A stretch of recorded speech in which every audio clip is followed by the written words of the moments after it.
Hello friends, આ વિડીયોમાં આપણે જોઈશું jQueryની ઓનલોડ મેથડ, જેનો આપણે વારંવાર એવરીડે યુઝ કરીએ છીએ ફ્રન્ટ એન્ડ સાઈડ.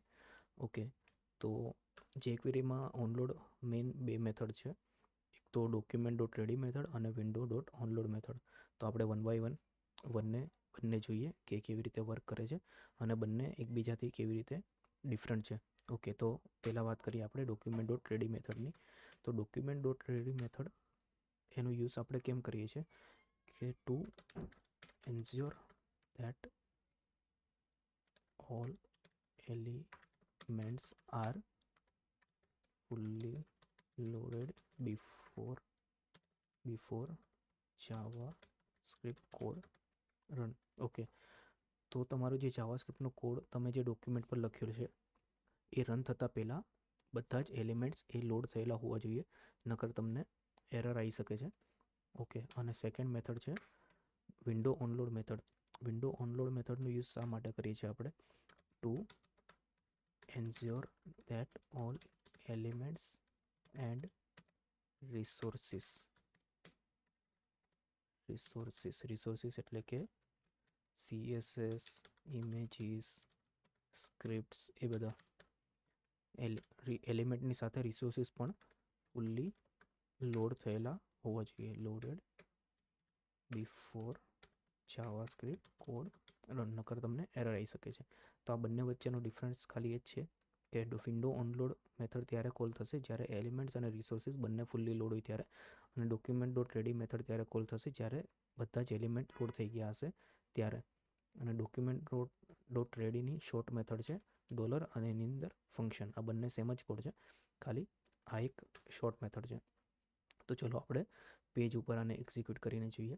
અહીંયા મેં એક ડોક્યુમેન્ટ લીધું છે જેમાં HTMLનો કોડ છે, સિમ્પલ કોડ છે, એક ટાઇટલ છે અને બે ઇમેજીસ છે. ચલો બ્રાઉઝરમાં આપણે જોઈએ એકવાર. ઓકે, તો અહીંયા ટાઇટલ છે, બે ઇમેજીસ છે, સિમ્પલ કોડ છે. આ જ ડોક્યુમેન્ટ પર આપણે વન બાય વન બંને મેથડ કોલ કરીએ. ઓકે, તો જાવાસ્ક્રિપ્ટનો કોડ આપણે ફૂટરમાં ક્લોઝિંગ બોડી ટેગની ઉપર લખતા હોઈએ છીએ અને jQuery document.ready અને એની અંદર લઈએ આપણે ફંક્શન, જેની અંદર આપણો કોડ હશે. જે બી કોડ લખીએ અહીંયા આપણે console.log એક મેસેજ પ્રિન્ટ કરાવીએ. document ready method. ઓકે, તો અહીંયા આપણે ડોલર જે છે jQueryનું સિલેક્ટર છે અને jQuery જાવાસ્ક્રિપ્ટની લાઇબ્રેરી છે. તો આનો યુઝ કરવા માટે આપણે jQueryની એક લાઇબ્રેરી અહીંયા ઇન્ક્લુડ કરવી પડશે. તો આપણે WC સ્કૂલમાંથી એની લાઇબ્રેરી લઈ લઈએ. ઓકે, અને ફૂટરમાં એને જે બી આપણે કોડ લખીએ એની ઉપર આપણે ઇન્ક્લુડ કરાવી દઈએ. ઓકે, હવે બ્રાઉઝરમાં આને રન કરીએ. ઇન્સ્પેક્ટ એલિમેન્ટ, એની અંદર કન્સોલ. ઓકે, તમે જોઈ શકો છો અહીંયા મેસેજ પ્રિન્ટ થયો છે ડોક્યુમેન્ટ રેડી મેથડ, જે આપણે અહીંયા પ્રિન્ટ કરાયો છે.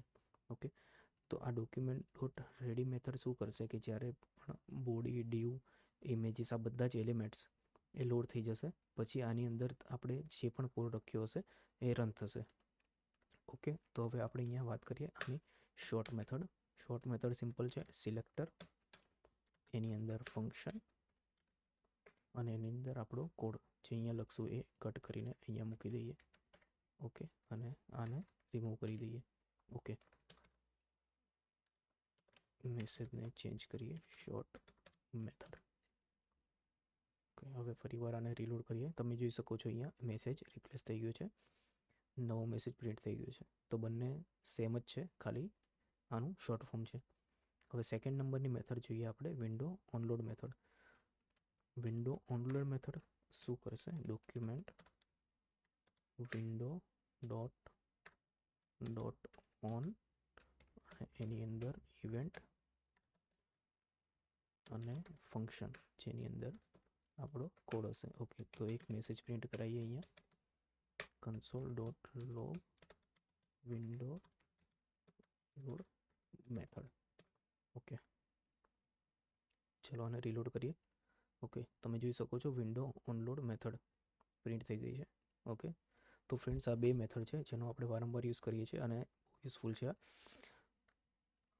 વિન્ડો ઓનલોડ મેથડ એ કેમ અલગ છે એ અહીંયા બ્રાઉઝરમાં જોઈએ આપણે.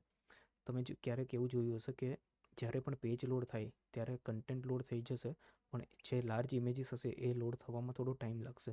તો વિન્ડો ઓનલોડ મેથડ એ એન્શ્યોર કરશે જ્યારે પણ એ ઇમેજીસ અને કન્ટેન્ટ હશે તો ઇમેજીસ પણ ફૂલ્લી લોડ થશે, એના પછી તમે અહીંયા જે કોડ લખ્યો હશે એ રન થશે. પણ તમારી રિક્વાયરમેન્ટ એવી છે કે તમારે આ કન્ટેન્ટ રિસોર્સિસ છે એ લોડ થવાની રાહ નથી જોવી, પણ એના ટેગ છે, એલિમેન્ટ છે એ લોડ થઈ જાય પછી તમારે કોડ રન કરવો છે. તો તમે અહીંયા લખશો ડોક્યુમેન્ટ ડોટ રેડી મેથડ, પણ સૌથી વધારે યુઝ થતી મેથડ છે document dot ready method. Okay, તો બંને મેથડની આપણે આ વિડીયોમાં વાત કરી. Okay, thank you.